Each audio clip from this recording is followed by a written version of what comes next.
Un cordial saludo para todos nuestros televidentes. Gracias por permitirnos entrar a sus espacios y a sus hogares. Se los digo cada semana y no me canso de repetirlos, porque es un acto de generosidad el que tienen ustedes para con nosotros, permitirnos estar ahí, al lado de ustedes, conversando de distintos temas. Durante varios meses hemos estado hablando de las virtudes que nos permiten vivir en sociedad. Vamos a hacer un parón en ese ciclo de virtudes para hablar de los momentos, del tiempo que estamos en este momento, y es el tiempo de Semana Santa. Y la Semana Santa tiene dos días de especial significado, el comienzo y el cierre, que son el Domingo de Ramos y el Domingo de Resurrección. Pues bueno, en este programa de hoy nos vamos a dedicar al primero, al Domingo de Ramos.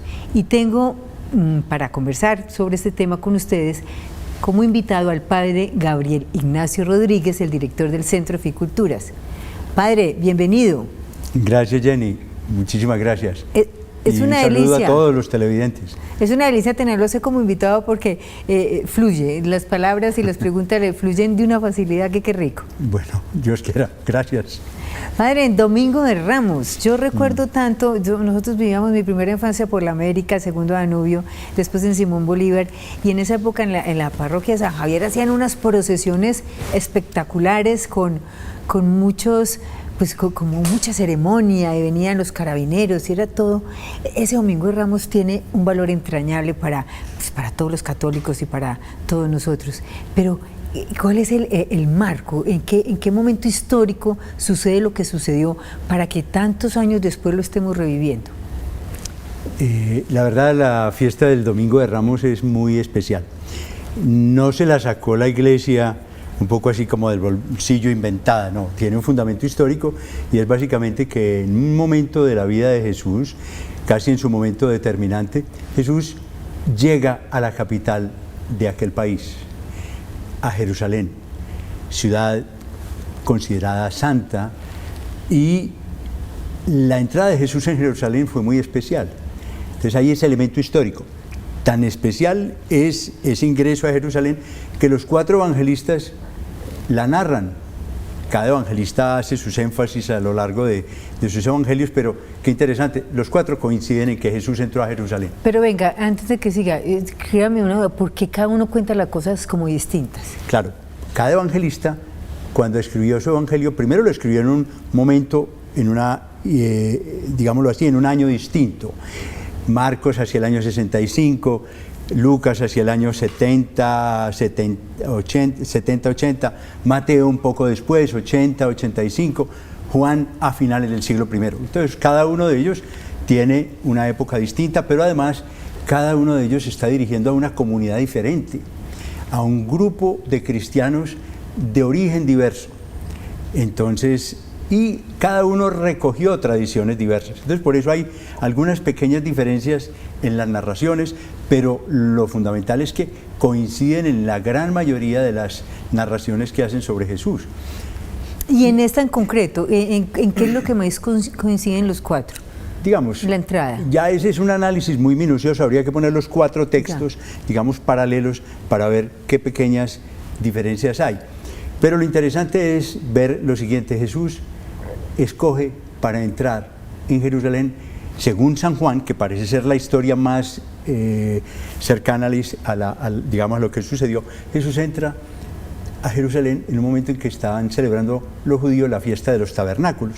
Es una fiesta que ocurre, óigame bien, en octubre, septiembre-octubre. ¿Tabernáculos? Tabernáculo. Tabernáculos. Tabernáculo, la fiesta de los tabernáculos, que recordaba una serie de aspectos históricos de la vida del pueblo de Israel. Y entonces la gente iba a Jerusalén. En la fiesta de los tabernáculos, Jesús entra a Jerusalén precisamente cuando están en una inmensa procesión en la que la gente usaba palmas. Pero cuando ven que dentro de esa procesión viene el llamado profeta de Galilea, pues la gente también lo alaba. Y usan, para alabar a Jesús y para reconocerlo, un salmo que es el Salmo 118, Hosana el que viene en el nombre del Señor. Bendito el Hijo de David. Y claro, ese hecho histórico, fíjense bien, ocurre más o menos en septiembre-octubre, y Jesús va a ser crucificado, condenado y crucificado más o menos 6 meses después. Nosotros celebramos el Domingo de Ramos 8 días antes, o sea, hay una aproximación de los dos eventos, pero históricamente parece más acertado considerar que Jesús entra a Jerusalén cuando están celebrando la fiesta de los tabernáculos, va al templo, empieza a enseñar, tiene una serie de conflictos tremendos con las autoridades de Jerusalén, fariseos, sacerdotes, etc. En esos conflictos, en uno nos relata San Juan, intentan apedrearlo, Jesús huye y sale de la ciudad, está al otro lado del Jordán, y cuando le avisan que su amigo Lázaro está a punto de morir, Jesús toma la decisión de volver a Jerusalén sabiendo que su vida corre riesgos. Viene toda aquella historia de la resurrección de Lázaro, los discípulos temerosos lo acompañan, y es justamente desde Betania, donde vivía su amigo Lázaro y Marta y María, que Jesús vuelve a Jerusalén en un burrito, y ya suceden todos los hechos que vienen pues de la pasión y de muerte de Jesús. Bueno, ese es el sentido histórico, históricamente. Así fue Jesús, pero en la iglesia también hay un elemento histórico importante. Solo cuando la iglesia se hizo, cuando el cristianismo se hizo oficial en el Imperio Romano en el siglo IV, ya los cristianos empezaron a darse cuenta pues que la fiesta central era la Pascua, digamos, la resurrección del Señor, pero para prepararse para la celebración de la resurrección del Señor, pensaron que era necesario que aquellos que eran penitentes, porque antiguamente los pecados eran públicos, los pecados que se consideraban eran los públicos, entonces esos quedaban separados de la iglesia, pero algunos hacían penitencia porque querían nuevamente ser reconocidos y acogidos en la comunidad eclesial, pero además había el interés de preparar a los catecúmenos, a los que se iban a convertir. Recordemos que era una época en que la religión, el cristianismo era, digamos, ya admitido, entonces mucha gente quería hacerse cristianos. Entonces, los catecúmenos debían prepararse porque se bautizaban en la Pascua, y además la iglesia veía, es muy importante que todos estos que son cristianos se preparen mejor para celebrar la fiesta de la resurrección. Entonces, se creó un periodo llamado Cuaresma, de 40 días, de 6 semanas, para prepararse a la celebración de la Pascua. El Domingo de Ramos es el 6º domingo de Cuaresma. Así fue por lo menos hasta el siglo IV. En el siglo V sucedió una cosa muy particular. Imagínense que en Jerusalén les dio por recordar el gesto de Jesús de entrar a la ciudad. Los cristianos de Jerusalén empezaron a celebrar ese ingreso de Jesús a Jerusalén. Y la fiesta se fue extendiendo por Oriente primero y después por Occidente. Y solo en el siglo siguiente empezaron en Occidente a leer un evangelio ese día, que era el de la unción en Betania. Leían ese texto porque, claro, los catecúmenos se iban a ungir, los ungían ese día para prepararnos para el bautismo una semana después, pero les dio por empezar a leer el texto de San Juan, que va desde la unción en Betania, que hizo María, hasta la entrada de Jerusalén, donde lo reciben con palmas, y empezaron a llamar ese domingo Domingo de Palmas en Occidente. Pero solo hasta el siglo VIII, fíjese, 300 o 400 años después, se encuentran ya formularios donde se bendicen los ramos, ya una práctica ritual que permite a los cristianos llevar un ramo, ser bendito y llevado a sus casas. Y eso después se integra en la práctica litúrgica de la iglesia. Desde ahí, digamos, el Domingo de Ramos toma como una consistencia muy parecida a lo que tenemos. Claro que, imagínese usted que antes del Concilio Vaticano II había una práctica muy bonita, y era que la procesión de Ramos comenzaba en una iglesia y terminaba en otra, ahí donde se iba a celebrar la Eucaristía. Ahora se ha hecho más simple porque pues justamente se hace una bendición de los ramos, una procesión desde un lugar cercano a la iglesia, entran a la iglesia y se celebra la Eucaristía del Domingo de Ramos. Ese es el contexto histórico. Sí, claro. Sucede el Domingo de Ramos, esas son las raíces históricas. El sentido teológico de ese día, ¿cuál es, padre?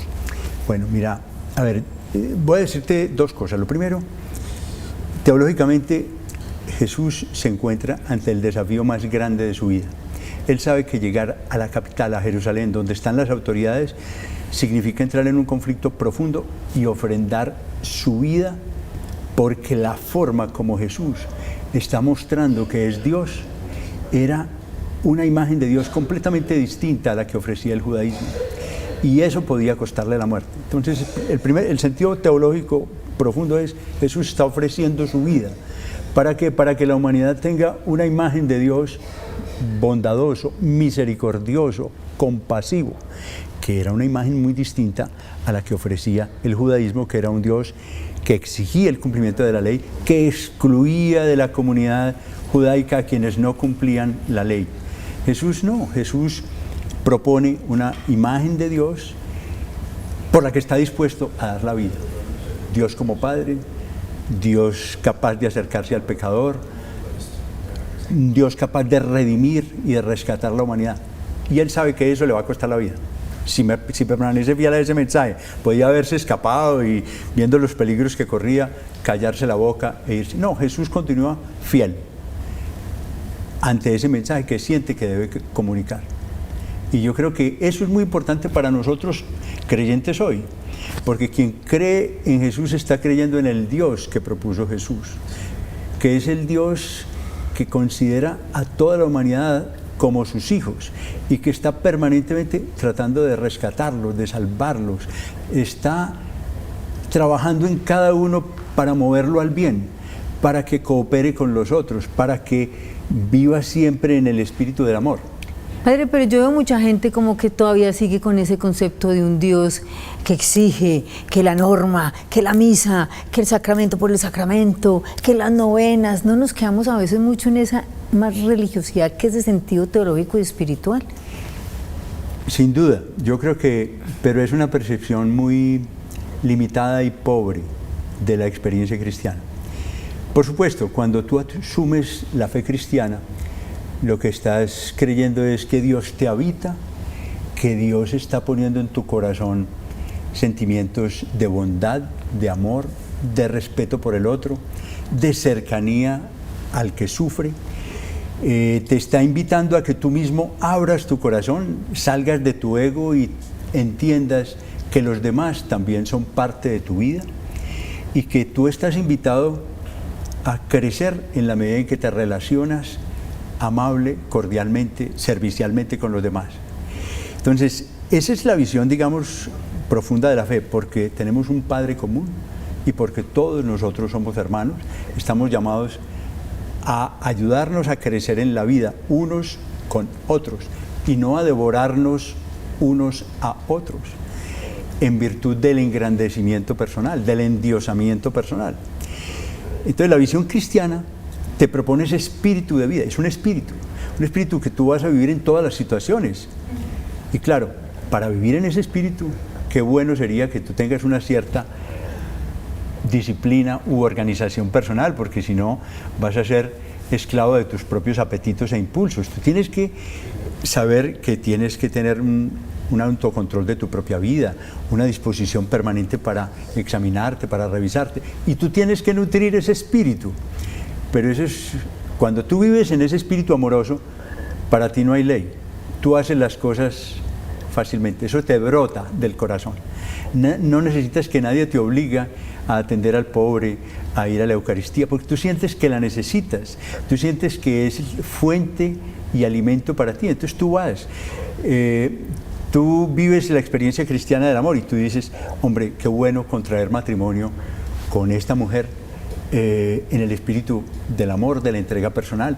Entonces asumes el matrimonio no como una ley de alguien externo que te lo impone, sino que te nace del corazón y adquieres un compromiso a jugarte toda tu vida por esa mujer a quien amas. O lo mismo podríamos decir en otras situaciones. Yo soy responsable con mi trabajo justamente porque quiero ser honesto, quiero ser recto, quiero con mi trabajo servir a otros.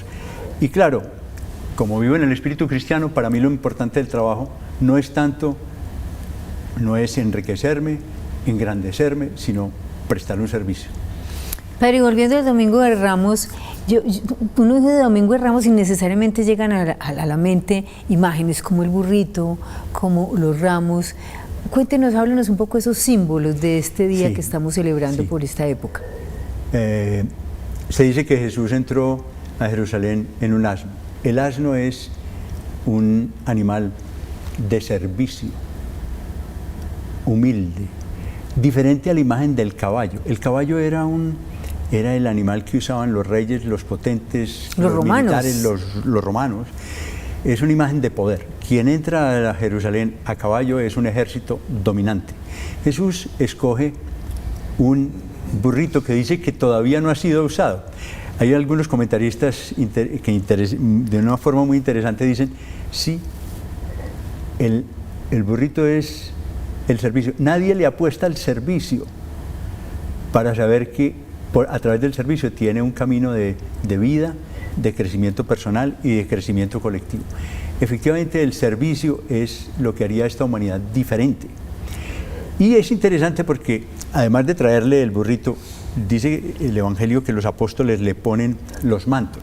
Poner el propio manto, que era pues un vestido que cubría y que protegía, sobre el burrito o el asno, significa que los apóstoles se comprometen con aquel que entra, como aquellos que sacan las palmas para acoger a Jesús. Están con Él, caminan con Él.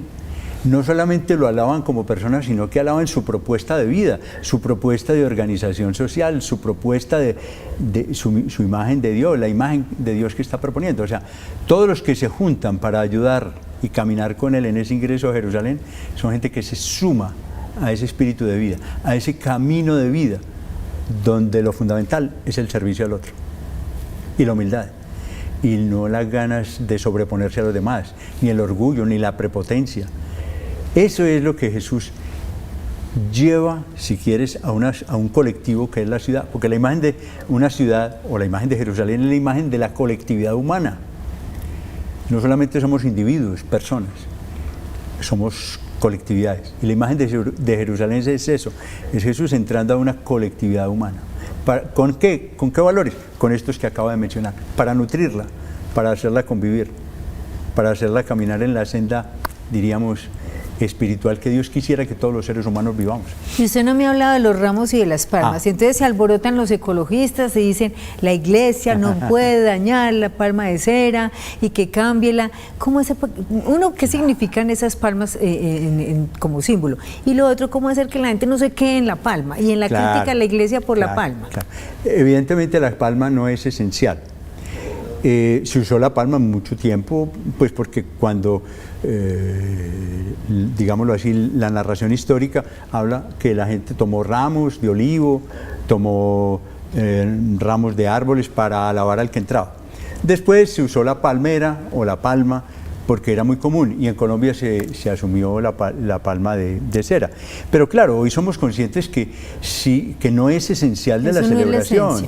Lo fundamental es cualquier rama que sirva para alabar, para acoger, para manifestar un viva. Pero lo fundamental no es la palma de cera. Por supuesto que hoy tenemos los creyentes la obligación, y todos los seres humanos tenemos la obligación de preservar la naturaleza, de cuidar una especie que está en peligro,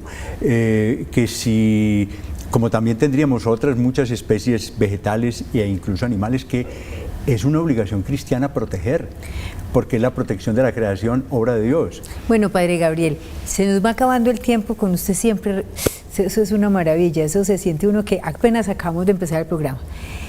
Ya para terminar, ¿cómo vivir? ¿Qué nos dice el Domingo de Ramos? ¿Cómo vivir este Domingo de Ramos con toda esa simbología, con el contexto histórico, con los rituales, pero en la esencia? ¿Cuál es su invitación? Pues no, yo simplemente le propondría a las personas que al participar de esta celebración sientan que están dando un paso adelante y entrando con Jesús y como Jesús a la comunidad humana, a la sociedad, con el propósito de aportar en ella servicio, respeto por el otro, humildad, aunque eso cueste sacrificio, porque Jesús entra a Jerusalén ofreciendo eso, pero sabe que le va a costar la vida. Nosotros creyentes, ¿por qué tenemos miedo de ofrecer lo que tenemos como valores y como virtudes a una sociedad que a veces se deteriora justamente por no vivir el respeto del otro? Entonces, en ese sentido, la invitación que yo haría para todos los creyentes es: vamos a esa Eucaristía, nutrámonos profundamente de la figura de Jesús y confiamos en que Dios puede ayudarnos a cada uno a ir adelante en el mismo camino y en los mismos pasos de Jesús, y no nos va a ir mal. Muchísimas gracias, Padre Gabriel, por estos mensajes que seguramente nos ayudarán a vivir mejor este Domingo de Ramos y esta época. Gracias a ustedes por estar aquí con nosotros. Los invitamos a que nos sigan en nuestras redes sociales, a que estén muy unidos con Jesús y desde Jesús en estos tiempos eucarísticos, en los tiempos eclesiásticos que vivimos. Hasta una próxima oportunidad. Padre, gracias. Bueno, muchas gracias.